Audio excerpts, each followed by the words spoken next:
back everyone, Shikai Hokan here reporting for the festival.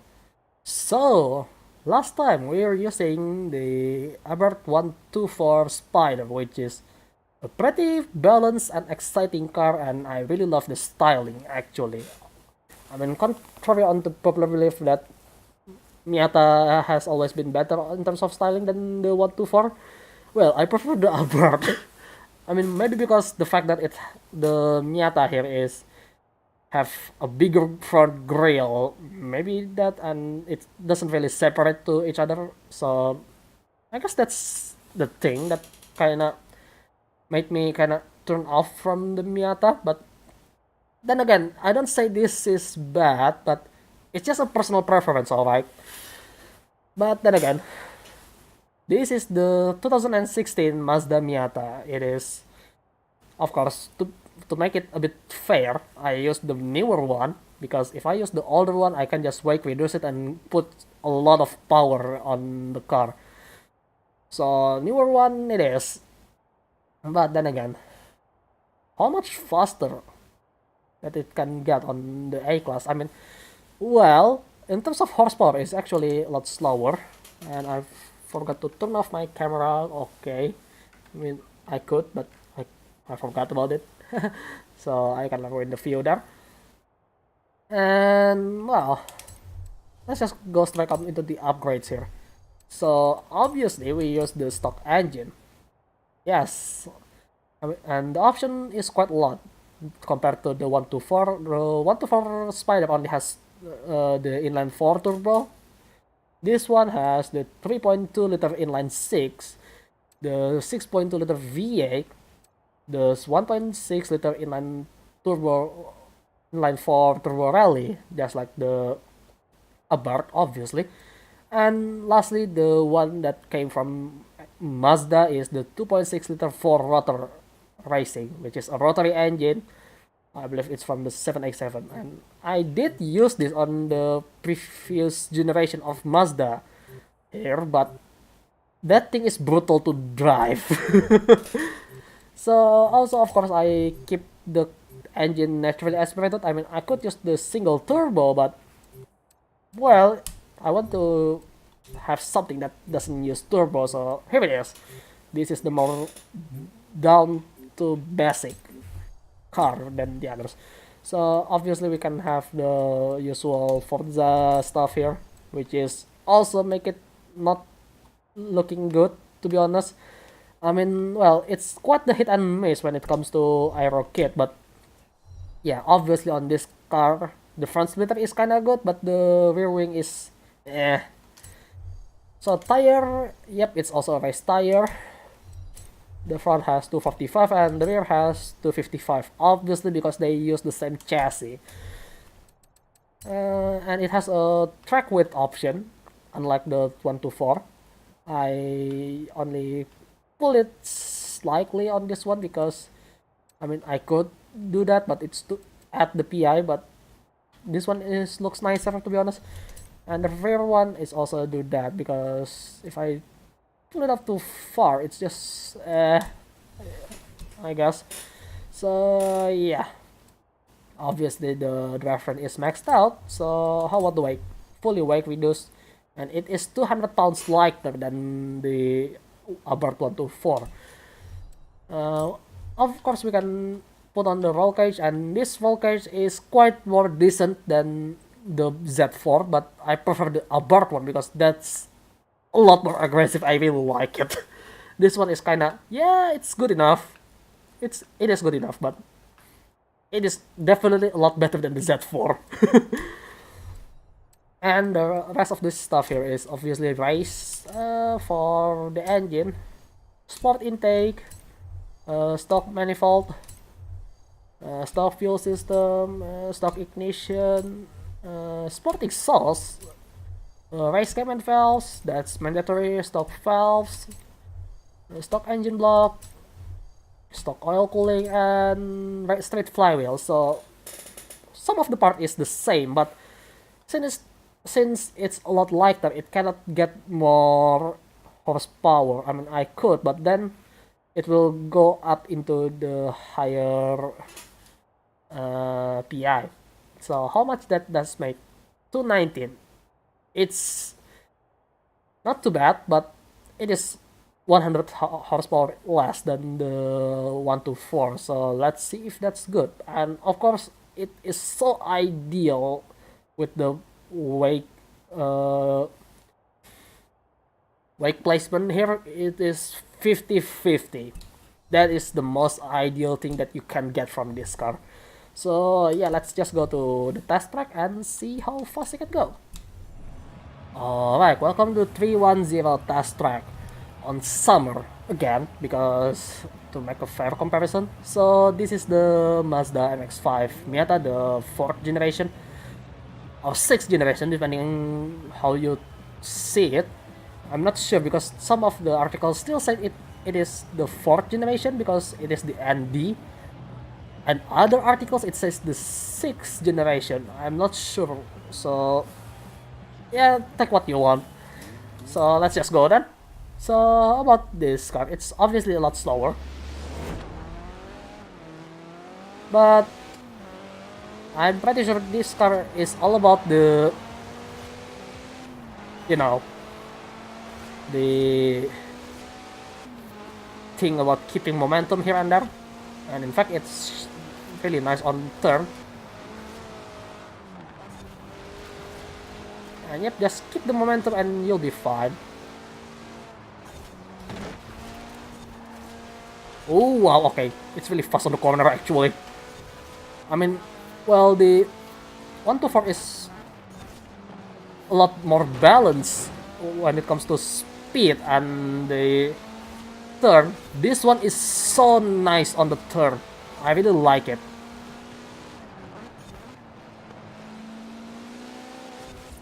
Yeah, I mean, I could try overtaking that Audi from the outside, but yeah, it's kind of hard to do that.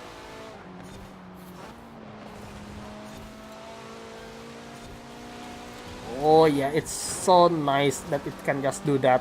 I mean, sure, it's not clean, but it is capable of doing that rather easily.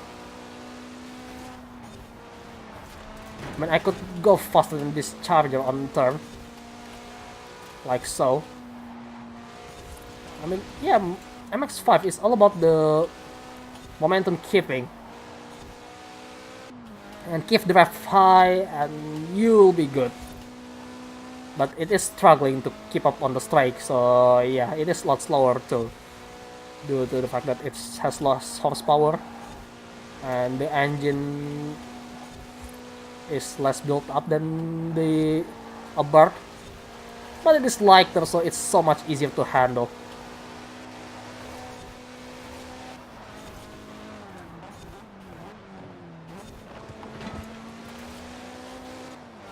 See? But now we're going to get eaten up by this Charger because the Charger has 400 horsepower. Yep, it is faster, so okay, that's a bit of illegal move actually.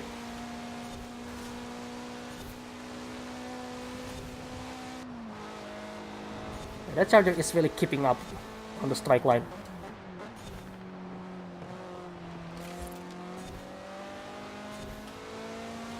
And the fact that it's a naturally aspirated engine, this is one of my favorite kind of aspiration, to be honest.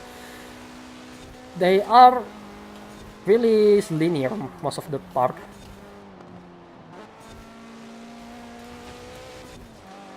Ooh, okay, someone broke the wall. And it's a lot harder to spin the car thanks to that uh, the linear power delivery. I mean, kind of like, you know, the McLaren F1. So yeah, but the McLaren F1 has so much more power than this, so that's what makes it a supercar. This one is a sports car, pure sports car, and everyone would love it, and everyone would want it to be the first starter car for doing things like this. Yep. We're doing so much faster on the corner there. Really love it. And we got blocked by the Focus, obviously. I think that's a Focus, not a Fiesta, right? Hopefully it's not a Fiesta, because that will be embarrassing.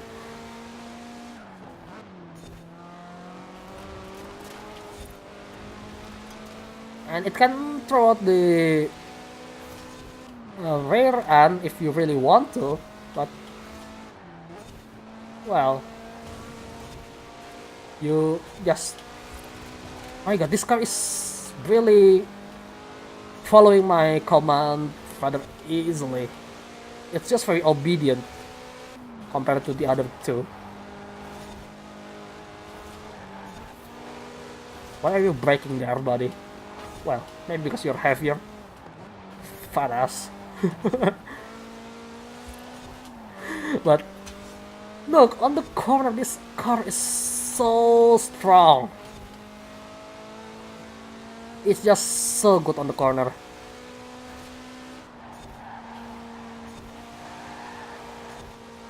I can keep most of the speed rather easily with this.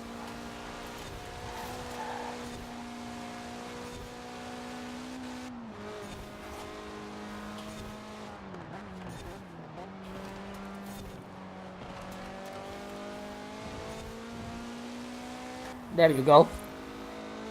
I mean, sure, on the strike line, we're not going to keep up with the... Well, the two going to chase us rather easily. But on the corner, yeah, this car is so good. Yep, they are catching up. I'm going defensive.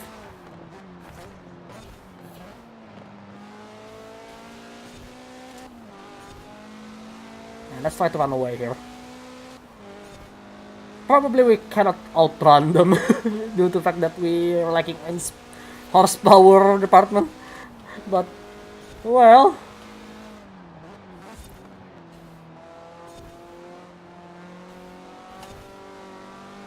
I can block them.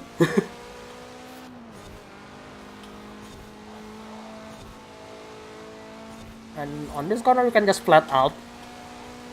See? But you need to be gentle with the steering. By that, I mean tapping it rapidly.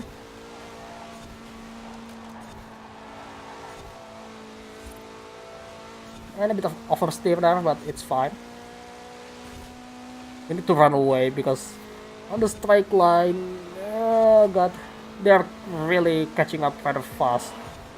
And it's 1 second faster than the other two due to the fact that it has so much better handling.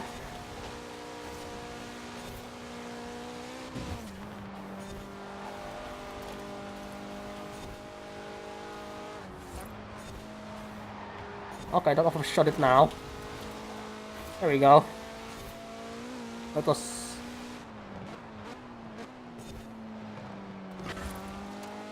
a bit janky, but... Well, this is a really driver-focused car, so yeah.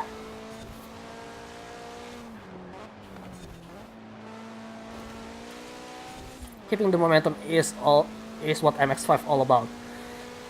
So... Well... Keep drive high, and you'll be good. As you can see there.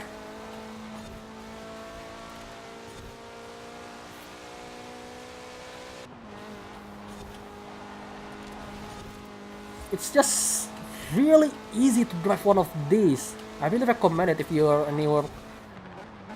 newcomer with the rear-wheel drive drivetrain. This is one of the best car for starting to learn how to drive a rear-wheel drive. That's for sure.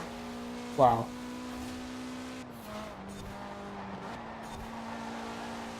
And try not to shift on the corner like that, it's dangerous. Just do as I said, not as I do.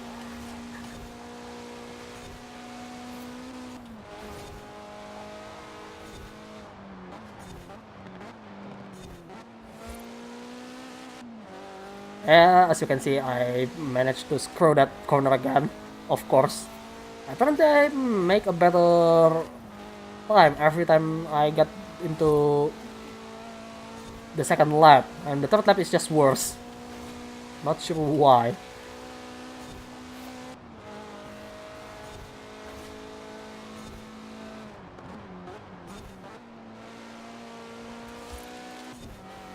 Oh yeah, that is really fast on the corner there.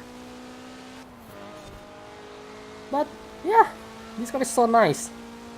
Definitely recommend that if you want to learn how to drive a rear-wheel drive, but you won't win much race with this setup, to be honest. So that's something, but it is a good start if you want to learn. I'll share the tune of for all the cars that have been on the show this week. So yeah, you can just search my name and well, you know, download it if you want. Would be appreciated if you join the rear-wheel drive community here. I mean, then again, rear-wheel drive is such an exciting drivetrain, that's for sure. I mean, front-wheel drive is good too, you know, but rear-wheel drive is the way to go if you want to have fun. Best lap is 3 minutes 14 seconds. So last lap, actually, I made some time, despite the fact that on the last corner I kinda screw it, but in fact this is the fastest overall time than the other two. I managed to finish in 9:59, which is really close. Still, the 3 is very close. I'm really surprised despite the difference between the horsepower and the handling profile. But the 3 managed to, you know, keep up on, well, make some times on different sectors, so that's a good thing. So yeah, I really recommend this Mazda MX-5 for the newcomer, and if you really want something a bit scarier to drive, it's the Z4. I mean, yeah, it is kind of scary, but you know, it is a little bit advanced, that's for sure. But yeah, the Miata is always the answer if you really want something that is really nice to handle. That is always the answer. And I level up. Come on, give me something good this time. Well, okay, that is going to the storefront. I'm going to sell that. I don't really drive this kind of truck, so yeah, why not? But yeah, there you go, the MX-5 Miata. It's always the answer.